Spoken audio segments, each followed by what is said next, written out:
Hello दोस्तों, आज की कहानी परिवार और माँ। एक गांव में एक सुखी परिवार रहता था। उस परिवार में 3 भाई और एक बहन थी। उनके माँ बाप उन चारों से बेहद प्यार करते थे, मगर बीच वाले बेटे से थोड़ा परेशान थे। बड़ा बेटा पढ़ लिख कर डॉक्टर बन गया था और छोटा बेटा भी पढ़ लिख कर इंजीनियर बन गया था, मगर बीच वाला बेटा बिल्कुल गँवार और आवारा किस्म का था। कुछ समय बाद उनके दोनों बेटे डॉक्टर और इंजीनियर ने शादी कर ली और महीनों के बाद ही उनकी बेटी का भी एक अच्छे घराने में विवाह हो गया। मगर बीच वाला बेटा अभी भी कुंवारा ही था। वह अनपढ़ था और कहीं पर मजदूरी का छोटा सा काम करता था। उसको शादी के लिए कोई भी लड़की नहीं मिल रही थी। उसके माँ बाप उससे बहुत परेशान हो चुके थे। अब जब भी उसकी बहन अपने मायके आती तो वह अपने डॉक्टर और इंजीनियर दोनों भाइयों से मिलती थी, मगर बीच वाले भाई से बहुत कम मिलती थी, क्योंकि वह उसे ज़्यादा पैसे नहीं दे पाता था। लेकिन फिर भी वह अपनी बहन से बहुत अधिक प्यार करता था। कुछ समय बाद उनके पिताजी की मृत्यु हो गई। बीच वाले बेटे की बिना शादी किए ही उनकी मृत्यु हो गई। उनकी माँ ने सोचा कहीं अब किसी के मुंह से बंटवारे की बात निकले, इसीलिए अपने ही गांव में एक सीधी सादी लड़की से मंझले बेटे की शादी करवा दी। शादी होते ही न जाने क्या हुआ, अनपढ़ बेटा मन लगाकर काम करने लगा और पहले से कहीं ज़्यादा मेहनत भी करने लगा। अब कोई भी पुराना दोस्त उसको मटरगश्ती के लिए बुलाने आता तो वह मना कर देता। एक दिन उसके डॉक्टर और इंजीनियर भाई ने सोचा कि यह तो गँवार अनपढ़ है, हम इससे कहीं ज़्यादा पैसे कमा लेते हैं, इसीलिए अब हमें बंटवारा कर लेना चाहिए। माँ के लाख मना करने के बाद भी दोनों बेटों ने बंटवारे की तारीख तय कर दी और उन्होंने अपनी बहन को भी बुला लिया। तभी उनका गँवार भाई कहता है कि तुम लोग बंटवारा कर लो, मुझे जो बचे वो दे देना या ना देना, मैं शाम को आकर अंगूठा लगा दूंगा।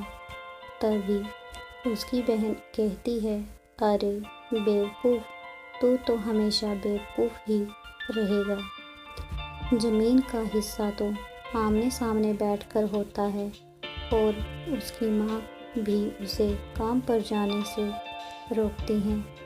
उसी वक्त वकील भी वहाँ आ जाता है और कहता है कि आपका सारा हिस्सा मिलाकर 10 बीघा ज़मीन और एक मकान है। अब ये बताओ किसको कितना हिस्सा देना है। मैं उसी हिसाब से कागज़ बनवा दूंगा। तब गँवार भाई कहता है, वकील साहब, 5-5 बीघा ज़मीन हमारे दोनों भाइयों के नाम लिख दो और यह हमारा घर है, मेरी प्यारी बहन के नाम कर दो। तब दोनों भाई पूछते हैं कि तू अपने हिस्से में क्या लेगा। गँवार भाई कहता है कि मेरे हिस्से में मेरी प्यारी माँ है। वह अपनी पत्नी की तरह मुस्कुराते हुए कहता है, क्यों, क्या मैंने गलत कहा? उस गँवार और अनपढ़ की पत्नी अपनी सास से लिपट कर कहती है, माँ से बड़ी वसीयत क्या होगी मेरे लिए।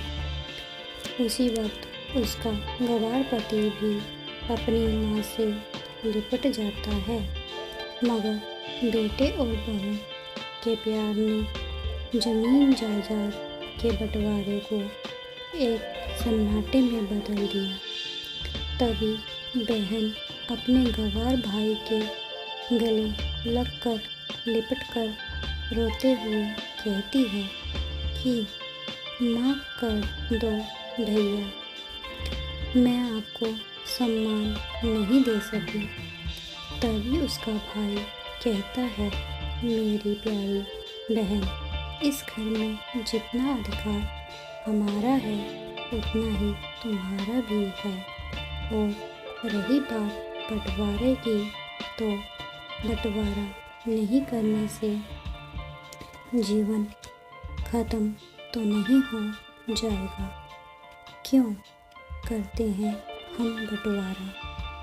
क्या हम एक साथ मिलकर नहीं रह सकते, जैसे हम बचपन में मिलकर खेलते रहते थे?